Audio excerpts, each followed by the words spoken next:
Hello and welcome to P2 Soccer Training. Today's session is for our beginner level players and works on ball manipulation. To start with, in a 24 by 36 yard grid, this game is called Get a Ball, Keep a Ball. Each player starts with a ball and the coach doesn't have one. When the coach starts the game, they will try and steal one of the kids' balls and keep it. The player must now goal steal another player's ball and keep it, and so on and so. To progress the game, you can choose one player to be the chaser. This time the chaser steals the ball and tries to kick it out. The same chaser continues to try and kick as many balls out as they can within 45 seconds. If the player's ball goes out, they can get it and come back in. The final twist of the game is that when the chaser kicks your ball out, this time you will also become a chaser. Play for 75 seconds and see who can survive.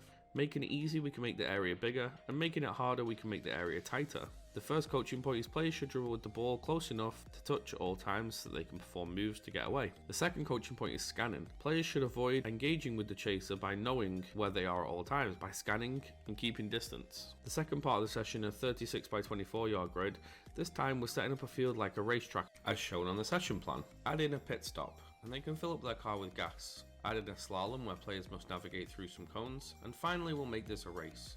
If you have big numbers, you'll need to make the relay race to avoid a huge crowd, and to make it easier you can create a wider track, and to make it harder you can add in some obstacles for them to avoid. The first coaching point is laces to dribble. Players should be on their toes, heels up, moving the ball straight with their lace, but also keeping it close enough that they can do their moves. The second coaching point is turning with the ball. Players should try and turn with the ball with their big toe or the little toe rather than running all the way around the ball. In the last part of our session, it's scrimmage time. On a 30 by 20 field with a goal at each end, we're going to play no goalkeepers and we're going to try to balance the teams the best as possible. We recommend playing 3v3, but if you have an uneven number, place the extra player on the team with the least experienced players. The goal is to have all the players involved in kicking the ball or involved in the game as much as possible. To keep the game flowing, have lots of soccer balls around the edge of the field so that when the ball goes out we can restart nice and quickly, and try and find moments within the scrimmage to reiterate the points that you've worked on throughout the session.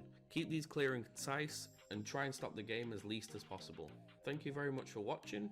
For all of our curriculum and for more videos just like this, you can visit us on our various social medias or visit us on p2.soccer.